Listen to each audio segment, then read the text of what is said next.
On January 3, 2026, a sitting president was taken captive, a moment that many believe should not be possible in the modern world. But the path to that event began decades earlier, when oil, ideology, and foreign pressure collided in Venezuela. As sanctions tightened and institutions hardened, the stakes for ordinary people grew more desperate. How did an entire country reach the brink, and what really unfolded behind closed doors? In 1999, Hugo Chavez swept into power on a promise to rewrite Venezuela's future. His vision, called the Bolivarian Revolution, put oil at the center of the nation's destiny. The state oil company, PDVSA, became the engine for sweeping social programs, paid for by record oil prices and a new sense of independence from the United States. Chavez's first move was to rewrite the Constitution, strengthening the presidency and opening the door to deeper state control. By 2006, he ordered the full nationalization of Venezuela's oil industry, forcing out ExxonMobil and ConocoPhillips and making PDVSA the government's lifeline.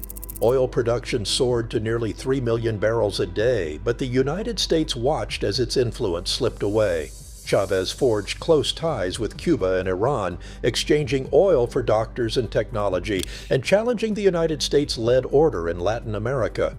His government painted the United States as an imperial threat, while the United States accused Caracas of undermining democracy and destabilizing the region. The failed 2002 coup attempt, with hints of United States knowledge in declassified cables, only deepened the rift. As Venezuela's oil wealth bankrolled allies and social programs, the country's institutions hardened along ideological lines. By the end of Chavez's rule, Venezuela stood at the crossroads of resource nationalism and global power rivalry, setting the stage for the struggles that would follow.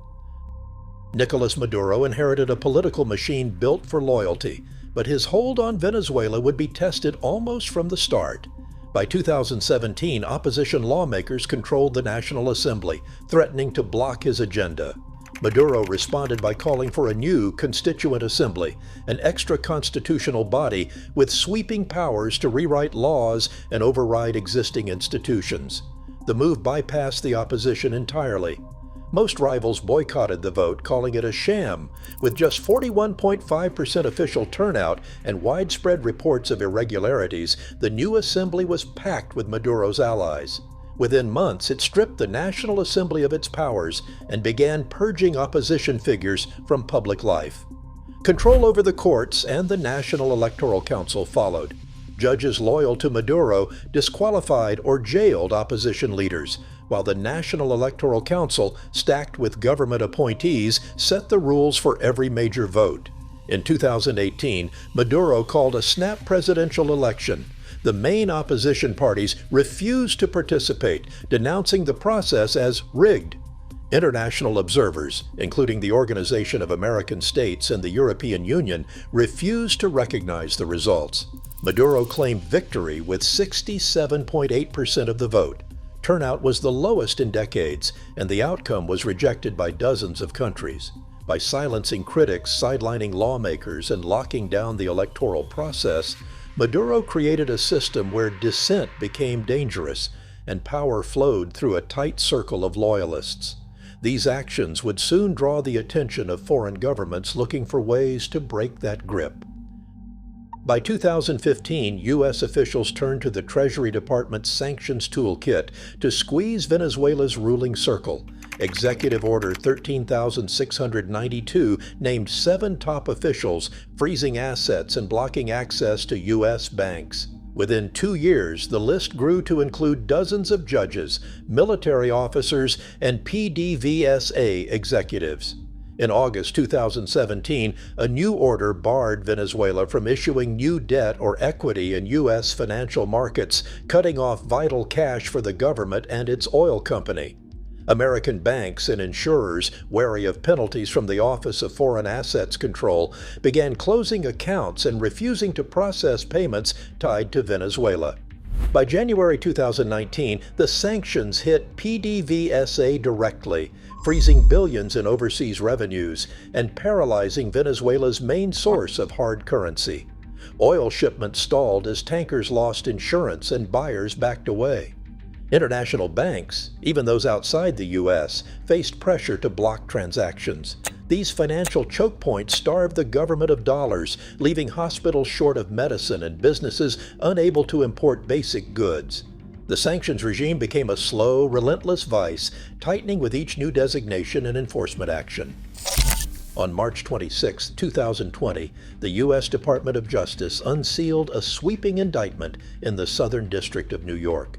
Nicolas Maduro, along with top officials like Diosdado Cabello and Hugo Carvajal, faced charges of narco-terrorism, drug trafficking, and money laundering. The case filed as case number 20CR0208 laid out a network allegedly moving tons of cocaine using military planes and corrupt officers. Evidence included intercepted calls, testimony from DEA informants, and records of cocaine-laden flights. Prosecutors accused Maduro's circle of working with FARC guerrillas, paying them to ship drugs through Venezuelan territory bound for the U.S.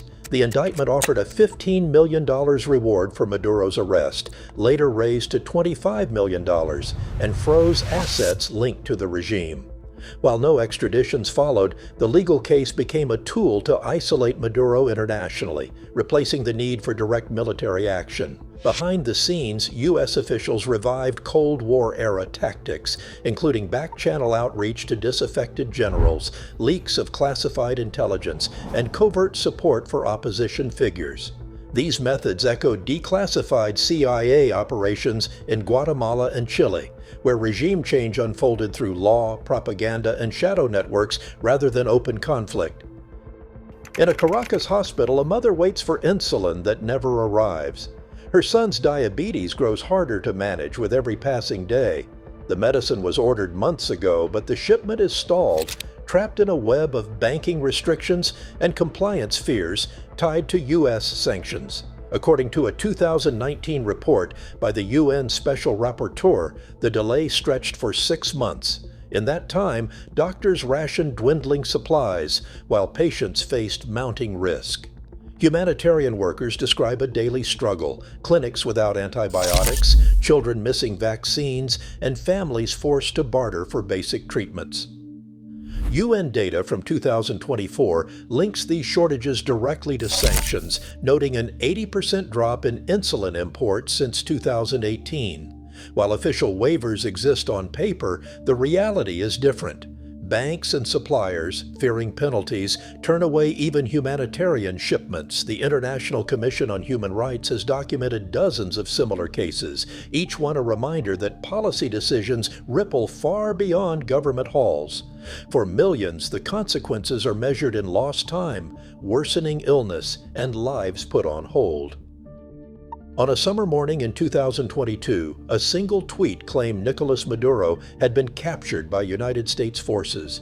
Within hours, more than 300,000 retweets spread across networks that digital analysts traced to BOT accounts in Miami and Madrid. Forensic reports from Graphica mapped the amplification. Automated accounts pushed the story to trending status, and pro-opposition outlets repeated it without verification. Journalists and diplomats scrambled to confirm or deny the claim. No official sources backed the claim, but the story lingered, shaping headlines and fueling speculation. This episode revealed how quickly manufactured narratives can outpace fact-checking, especially when networks distort what appears to be public consensus. In this environment, distinguishing truth from noise demands more than a quick glance at trending topics. Analysts urge a critical approach, checking sources, cross-referencing claims, and understanding who benefits from viral misinformation. Russia and China moved quickly to defend their investments, offering new credit lines and public backing for Venezuela's interim authorities. Beijing's oil for loans agreements, worth more than $60 billion since 2007, kept tankers flowing even as Western buyers pulled out. Russian arms shipments and military advisors, visible since 2018, signaled that Moscow would resist any U.S.-led transition. Meanwhile, regional blocs fractured. The Lima Group splintered over whether to recognize the new government, while Brazil and Colombia deployed troops to their borders, bracing for fresh waves of refugees. On January 3, 2026, Documentation confirmed Maduro's capture by U.S. forces, sending shockwaves through the United Nations and prompting Emergency Security Council meetings. 3 scenarios now compete: a negotiated settlement, a regional escalation with proxy involvement, or a grinding stalemate as Chavismo loyalists regroup. The world watches for signs, foreign loans, arms transfers, and diplomatic recognitions that will determine which future takes hold. Sanctions and indictments can topple leaders without a single shot fired. As global power shifts to legal and economic battlegrounds, the fate of nations hinges on invisible pressure. Democracy's rules are being rewritten in real time. The world is watching who writes them next.